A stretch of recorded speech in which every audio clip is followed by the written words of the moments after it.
بصوا بقى ندخل في الموضوع على طول. من لفة جلاش واحدة هنعمل احلى والذ 3 صواني جلاش حلو صوابع، هتاكلوه بجد وهيطلع معاكم مظبوط من اول مرة. ندخل في المكونات. معانا لفة جلاش كاملة، ودول شوية كنافة كده محمصاهم بسمنة، محمراهم كده شوية على النار في طاسة. هنحشي بيها الجلاش جزء من الجلاش والجزء التاني تحشوه اي حاجة عندكم، بس جنبنا يكون في كوباية او طبق فيه شوية سمنة على زيت، سمنة بس او سمنة على زبدة يكونوا سايحين، لان دولت اللي هندهن بيهم الجلاش. وفرشة، وجنبنا بقى ايه، سوداني، مكسرات، زبيب، سكر، جوز هند اللي موجودة عندكم. انا هشتغل في طبق بايركس، لو عندكم اي صواني اي نوع ممكن تشتغلوا فيها. هبتدي ان انا ادهن الصينيه بتاعتي كويس جدا، وهبتدي بقى الف ازاي. هنشوف مع بعض، عندنا لفتين مختلفين هنتعلمهم سوا. ولما تيجوا تعملوا الوصفه دي يا ريت يكون الجلاش يعني جايبينه وعاملينه في نفس اليوم، يكون طازه. انا عندي اللفه ديت كنت سايباها في الفريزر يومين، فكان فيها هدر شويه يعني، بس هنستغل كل حاجه مع بعض في الاخر. بتني كده اول حته، اتني منها جزء كده صغير علشان الحشوه تبقى ملفوفه كويس وما تقعش من الجنبين او الورقه تتقطع معايا او حاجه. بعد ما دهنتها بدهن حته منها صغيره، وبعدين ابتدي اقفلها من الجنب زي ما انتوا شايفين، وارولها للاخر واحطها في الصينيه كده طويله، وهنقطعها في الاخر مع بعض. بدهن شويه من الكنافه وعليها شويه من عندي هنا سوداني مكسر. تمام، ممكن تستغنوا عن السوداني او ممكن تحطوا زبيب او اللي انتوا عايزينه. هنلفها مع بعض تاني عشان تتاكدوا من اللفه. تاني حته صغيره، وبعدين بدهن السمنه او الزيت، بس تكون سمنه يعني افضل. وبعدين هنحط شويه من الكنافه نوزعهم كده بالراحه، وفوقيها شويه مكسرات، ونقفلها من الجنبين علشان ما تفكش بس او ما تقعش. لو انتوا مش حابين تقفلوها ومتمكنين من القفله بتاعتكم مفيش مشكله. بقفلها كده من الجناب كويس قوي، وابتدي الفها، وحاولوا على قد ما تقدروا ان انتوا تضغطوا كده لجوه علشان اللفه ما تبقاش مبهوقه معاكوا، لا تكون مقفوله كويس جدا ومتماسكه كده. تمام، وبعدين نحطها جنب اخواتها في الصينيه.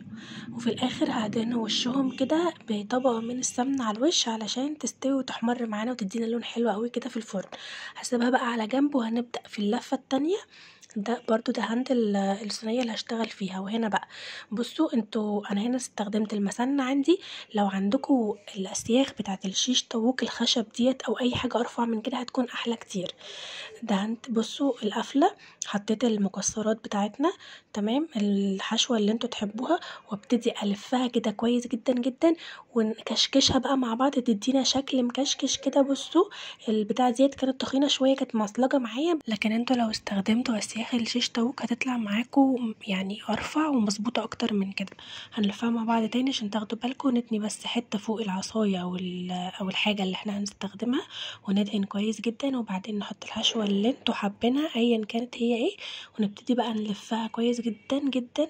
نضغط كده واحنا بنلف عشان تبقى مقفوله كويس الحاجه ما تقعش. تمام، ونبتدي بقى نضمها لتحت كده على العصايه او السيخ اللي احنا بنعمل عليه، ياخد شكل الكشكشه كده، وبنسيبوها طويله او ممكن تقسموها 2 براحتكم. انا قسمتها زي ما هي، وقصيت التانية قسمتها كده على 3. ممكن تصغروا المقاسات او تعملوها حلقات صغيره براحتكم على حسب ما انتوا حابين.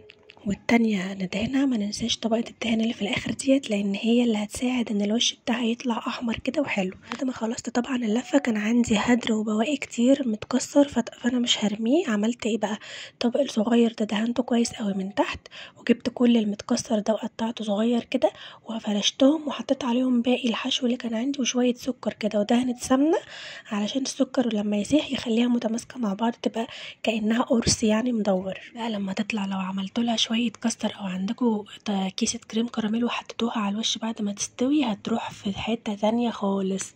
دخلت ال3 على فرن سخن على درجة حرارة 200 في الرف اللي في الوسط، وخلتني متابعاهم. اول ما يحمروا من تحت وياخدوا اللون الذهبي كده الحلو، اقوم رافعاهم على الشواية وعينك عليهم، لان الشواية ما بتاخدش وقت.